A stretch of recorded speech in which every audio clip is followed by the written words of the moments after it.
Assalamualaikum warahmatullahi wabarakatuh.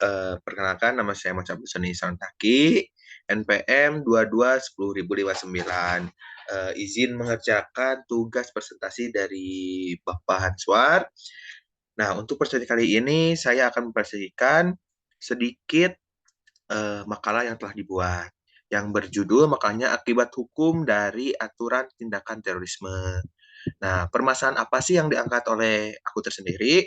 Nah, permasalahan yang diangkat oleh aku tersendiri adalah mengapa asas reokratif diberlakukan dalam Undang-Undang Nomor 15 Tahun 2003 tentang pemberantasan tindak pidana terorisme. Dan yang kedua, kendala apa sih yang dihadapi oleh aparat penegak hukum dalam proses penegakan hukum terkait penerapan asas reokratif ini dalam pasal 46 Undang-Undang Nomor 15 Tahun 2003 tentang pemberantasan tindak pidana terorisme. Nah, untuk tujuan makalah ini yang pertama adalah mengetahui asas reokratif pada Undang-Undang Nomor 15 Tahun 2003 dan yang kedua adalah mengetahui kendala yang dihadapi aparat penegak hukum gitu. Nah, jadi yang dibahas aku kali ini itu semua, dan yang aku temukan dalam pembahasan kali ini adalah dalam makalah ini keputusan Mahkamah Konstitusi yang aku sorot gitu, khususnya yang terkait kasus judicial review yang bersifat deklaratif pokok, yang artinya itu satu-satunya keputusan untuk mempublikasikan dan menyatakan mengulangi apa itu hukum, dan pada saat yang sama hal itu menyangkal dan menciptakan situasi hukum lebih baru dari sebelumnya. Jadi untuk putusan ini yang sering diperbarui, yang sering diulangi, yang sering dipublikasikan kepada hukum yang lainnya untuk menciptakan situasi hukum yang lebih baru gitu. Nah, yang aku lihat ini adalah dari pengaruh bom Bali 1.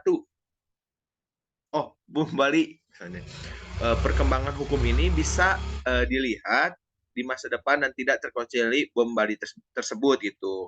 Sebagai negara yang menganut supremasi hukum, tentu saja putusan Mahkamah Konstitusi sangat kuat ini memiliki arti penting dalam hukum dan politik Indonesia, yaitu dalam Perpu nomor 1 tahun 2002 yang telah disahkan menjadi Undang-Undang nomor 15 tahun 2003.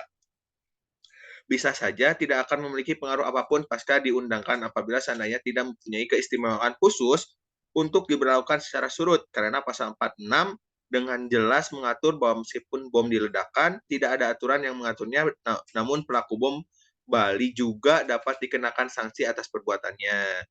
Nah, ketidakpastian sebuah keadilan akibat adanya kepastian hukum menjadikan para pelaku bom Bali berani untuk melakukan perlawanan terhadap negara melalui permohonan pengujian undang-undang yang memberlakukan surut pasal 46 Undang-Undang Nomor 15 Tahun 2003, yaitu pengujian atas Undang-Undang Nomor 16 Tahun 2003.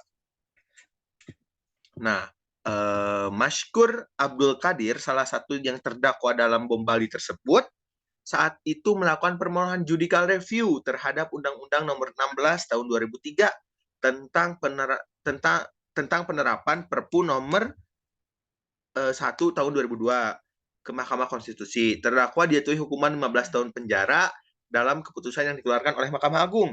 Nah, asas reokratif berlaku terhadap para pelaku bom Bali diperlihatkan secara tegas, yang sekalipun Mahkamah Konstitusi termasuk ke dalam lingkungan kekuasaan trias politika, akan tetapi mampu menunjukkan independensinya sebagai lembaga kekuasaan kehakiman yang bebas. Pembuktian Mahkamah Konstitusi diumumkan dengan keberanian menyatakan bahwa menyatakan bahwa Undang-Undang Nomor 15 Tahun 2003 ini tidak lagi dapat diberlakukan secara surut, karena Undang-Undang Nomor 16 Tahun 2003 yang menunjang asas reokratif dalam pasal 46 Undang-Undang Nomor 15 Tahun 2003 dianggap telah bertentangan secara konstitusi, dan karenanya tidak lagi mempunyai kekuatan hukum yang mengikat. Tuh. Nah, Mahkamah Konstitusi juga berkeyakinan bahwa Undang-Undang Nomor 15 Tahun 2003 ini tidak lagi dapat diberlakukan secara surut, tetapi memiliki status dan hak yang sama di hadapan hukum, termasuk termasuk hak untuk dituntut berlaku surut. Mahkamah Konstitusi ini mengambil keputusan segala bentuk pemeriksaan yang dilakukan oleh peradilan umum terlebih dahulu, baik di pengadilan negeri atau pengadilan tinggi terhadap pelaku bom Bali, masih dianggap sah dan memiliki kekuatan hukum tetap. Nah, selain itu, aturan lain selain itu daripada Undang-Undang Nomor 15 Tahun 2003 tidak dapat menjerat mereka yang tidak terlibat langsung dengan kasus bom Bali. Ini berarti tidak ada aturan yang mengatur soal networking, yakni mereka yang mengetahui pelaku terorisme tapi tidak melaporkan atau orang yang menyembunyikan atau melindungi mereka yang terkait dengan terorisme. Jadi, semisalnya ada suatu terorisme dan suatu kejadian terorisme, namun ada yang tahu bahwa itu terorisme itu tidak bisa dijerat karena dalam Undang-Undang Nomor 15 Tahun 2003 itu tidak dapat menjerat mereka yang tidak terlibat langsung dengan kasus bom, gitu. Khususnya dari bom Bali ini ya. Nah, sehingga hal tersebut dirasa akan menyulitkan pemerintah dalam memberantas terorisme. Jadi, semisalnya nih di kubu A terjadi terorisme, tapi kubu B itu mengetahui bahwa kubu A itu terorisme. Nah, kubu B ini tidak melaporkan, tidak angkat suara dan tidak apa-apa. Nah, kubu B ini tidak bisa terjerat pasal Undang-Undang Nomor 15 Tahun 2003 karena yang disebutkan dalam Undang-Undang Nomor 15 Tahun 2003 ini, mereka yang tidak terlibat langsung dengan kasus bom ini tidak bisa dijerat oleh pasal. Nah, selanjutnya majelis hakim yang aku garis bawahi kemarin pada kasus bom Bali ini pada hari Kamis tanggal 30 Agustus 2007, Majelis Hakim Mahkamah Agung yang diketuai oleh Iskandar Kamil, Joko Sarwoko, dan Bahrudin Kodri menyatakan putusan menolak peninjauan kembali karena upaya hukum luar biasa yang mereka tempuh ditolak oleh Mahkamah Agung. Maka eksekusi pelaksanaan hukuman mati bagi Ali Gufron selaku pelaku dari bom Bali, Amroji dan Imam Samudra divonis bersalah atas bom Bali dan pidana mati bom Bali tetaplah dilaksanakan pada hari Sabtu tanggal 8 November 2008 di Bukit Nirbaya, Cilacap, Jawa Tengah oleh tim eksekutor. Nah, itu yang menjadi dasar aku tentang asas reoktatif ini. Jadi yang aku sebutin tadi bahwa dalam Undang-Undang 15 tahun 2003 itu ketika ada networking itu tidak bisa dijerat oleh yang namanya itu undang-undang karena tidak menyatakan bahwa Undang-Undang Nomor 13 tahun 2003 itu bisa menjerat networkingnya gitu. Nah, jadi kesimpulan yang aku dapat untuk dari makalah ini, instrumen hukum yang tidak ada sehingga tidak mampu untuk mengenakan hukum para pelaku teror bom Bali, kala itu menyebabkan pemerintah tidak menggunakan asas legalitas yang tergandung di dalam KUHP Indonesia. Pemerintah Indonesia meyakini jika dengan mengaktifkan asas reoktatif untuk sementara waktu yang mengkhususkannya terbatas pada peristiwa terorisme bom Bali adalah upaya terbaik sebagai solusi atas kekosongan hukum.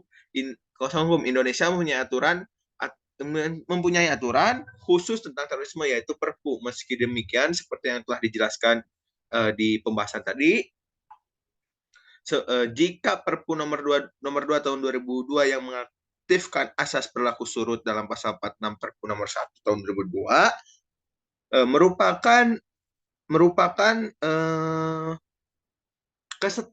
ketentuan yang lahir memang sengaja untuk dinamakan karena sejak awal telah mengalami sebuah kecacatan dalam pembentukan hukumnya gitu. Dan kesimpulan selanjutnya yang aku dapat itu, akibat hukum yang timbul setelah dikeluarkannya putusan Mahkamah Konstitusi nomor 13 tahun 2003 memberikan dampak terhadap para pelaku bom Bali melalui putusannya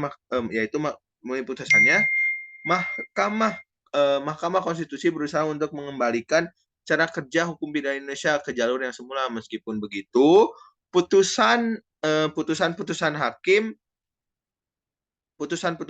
yang terdahulu, tidak memiliki kemampuan untuk mengubahnya. Yang selanjutnya yaitu putusan Bom Bali yang telah berkekuatan hukum tetap sebelumnya dibatalkan oleh Undang-Undang Nomor 16 Tahun 2003, yang sebelumnya Perpu Nomor 2 Tahun 2002, karena putusan yang dihasilkan oleh Mahkamah Konstitusi dianggap sah dan mengikat sebagaimana dijelaskan dalam pasal 58 Undang-Undang Nomor 24 Tahun 2003.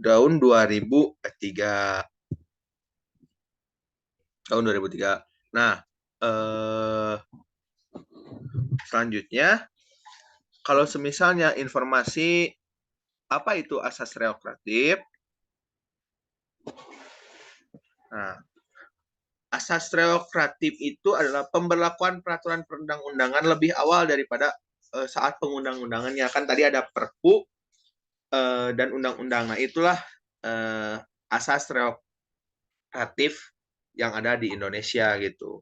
Nah, pemberlakuan asas reokratif ini tidak diperbolehkan di Indonesia pada saat itu, mengingat pasal 28 Undang-Undang NKRI 1945 dan ketentuan asas legalitas. Namun asas reokratif secara jelas telah diberlakukan pada Undang-Undang HAM dan Undang-Undang Pengadilan HAM. Jadi asas reokratif di Indonesia ini asalnya tidak berlaku, tapi berlaku ketika ada Undang-Undang HAM dan Undang-Undang Pengadilan HAM.